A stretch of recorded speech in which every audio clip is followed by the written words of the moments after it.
Ukraine might have to cut its drone production, not from lack of engineers, but because of money. At a major European Union summit in Brussels, Ukrainian President Volodymyr Zelensky laid out a stark warning. If EU leaders don't agree to use billions of Russia's frozen assets to fund Ukraine's defense and reconstruction, Kyiv could face huge budget gaps next year, and that could force cuts to its drone manufacturing. Ukraine has been relying on drones for surveillance and strikes on the battlefield.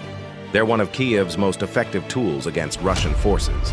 But without fresh funding from the EU, particularly a reparations style, Zelensky says Ukraine may be forced to produce far fewer drones in 2026. Here's the real pressure. One, Ukrainian leaders say next year's budget could face a $45–50 billion shortfall if the EU doesn't step in with support.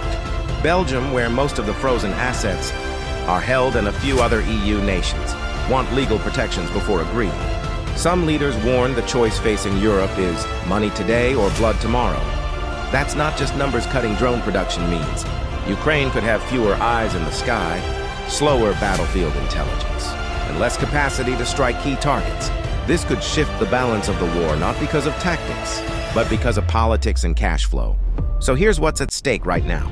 Will the EU act on frozen assets and help Ukraine stay strong, or will political hesitation force Ukraine to scale back its own defense capabilities? Comment your thoughts below. What do you think should happen if funding doesn't come?